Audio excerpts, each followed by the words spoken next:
Visitantes do Parque do Ibirapuera, zona sul de São Paulo, têm encontrado o lago da cidade verde, turvo e com uma ilha por conta do baixo nível de água. Além disso, é possível ver peixes mortos na beirada.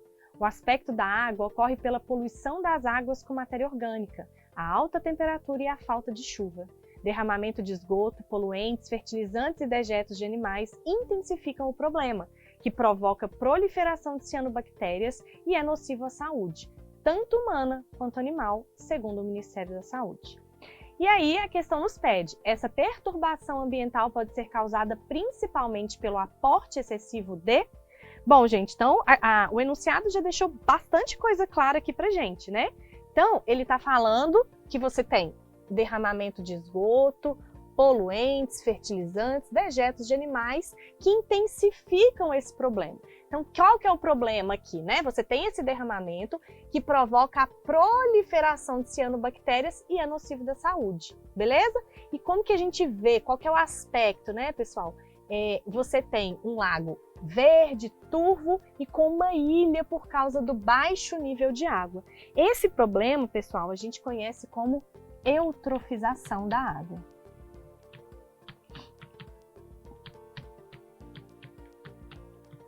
Beleza? E a eutrofização, ela é caracterizada, então, por esse aporte excessivo de quê? O que a gente pode encontrar em esgoto, né, nesses poluentes, fertilizantes, dejetos de animais, que ele falou que são as coisas que intensificam esse problema. Todas esses materiais, essas substâncias, são carregadas de nutrientes. Para a gente parece só sujeira, né? Mas se a gente for pensar na ciclagem aí dos ciclos biogeoquímicos, isso aí é sempre muito carregado, pessoal, de nutriente. Principalmente, nós estamos falando aqui de nitrogênio e fósforo. São dois nutrientes super importantes, né? Para todos os seres vivos. Só que aqui a gente está falando de algo intenso. Então, um corpo d'água, ele precisa de nitrogênio e de fósforo? Precisa. Mas quando a gente joga esgoto, ou tem dejetos animais ou fertilizantes, você está aumentando muito esse aporte. Então, é sempre algo excessivo.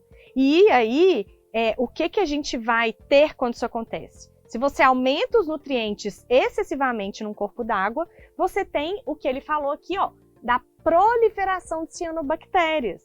Então, o que são essas cianobactérias, né? São aqueles organismos que são capazes de utilizar aí esse nitrogênio e esse fósforo, e aí eles vão crescendo exageradamente. E aí o que vai acontecer? Você tem aqui a lâmina, né? O corpo d'água, nesse caso aqui do lago. Essas cianobactérias, elas vão crescer principalmente na superfície, certo? Então ela está ali crescendo, usando a luz solar, uma maravilha. Só que o que ela faz? Ela faz uma camada nesse lago. E aí ele impede, pessoal, de que a luz solar penetre, que ela desça profundamente. Profundamente, o máximo que ela desceria se não tivesse essa camada de cianobactérias.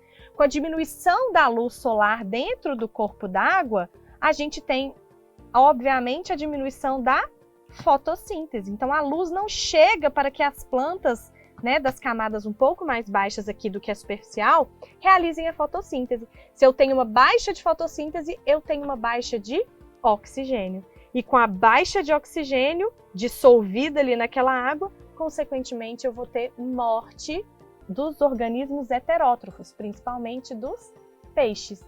Então, isso vai gerando um ciclo complexo, porque se morre mais peixe, você tem decomposição, você aumenta ainda mais a quantidade de nutrientes. E aí você diminui ainda mais a quantidade de oxigênio. E aí vai chegando num ponto muito, de muita pouca saúde daquele corpo d'água ali. Então, a primeira coisa que eles têm que fazer nesses casos é interromper esse derramamento de esgoto, poluente, é interromper a chegada de nutriente. Porque não vai adiantar ele tirar só essa camada daqui. Vai adiantar um pouco? Vai. Mas se você continua jogando nutriente ali o tempo todo, você volta para o processo, ok? Então, a nossa resposta tem que estar ligada a tudo isso aqui que a gente falou. Então, essa perturbação pode ser causada principalmente pelo aporte excessivo de microplásticos que ocasionam a morte de parte dos seres vivos aquáticos? Não, né, pessoal? Então, os microplásticos, eles são poluentes, não é legal, né, para os cursos d'água, mas eles não contribuem diretamente para a eutrofização e a proliferação das cianobactérias, beleza? Letra B. Aporte excessivo de nutrientes que causam a queda da concentração de oxigênio dissolvido na água? É exatamente isso, ok? Letra C. Agrotóxicos que afetam diretamente o sistema nervoso de peixe, levando-os à morte? Não, pessoal, os agrotóxicos, então, eles são prejudiciais aos peixes, mas eles não induzem esse fenômeno da eutrofização que a gente está descrevendo aqui, ok? Letra D. Metais pesados que provocam a bioacumulação desses compostos na cadeia alimentar? Mais uma vez, pessoal, realmente, metais pesados provocam essa bioacumulação, que é o quê? Um peixinho come ali o metal pesado, né? Ele entra em contato com o metal pesado, um peixe maior come ele, só que o peixe maior também estava no curso d'água, então ele entrou em contato com o metal pesado que estava na água, mas ele também comeu um peixinho, isso vai se acumulando na cadeia alimentar. Isso é uma verdade, mas não é algo que explica a eutrofização, por isso também não é a nossa resposta. E letra E, detergentes domésticos que reduzem a entrada de luz pela formação de espuma na água. Pessoal, essa tá errada porque os detergentes eles até podem afetar um pouco essa transparência da água, mas não são a causa dessa proliferação das cianobactérias, porque se eu tenho muita cianobactéria é porque eu tenho muito nutriente. Por isso a nossa resposta, letra B.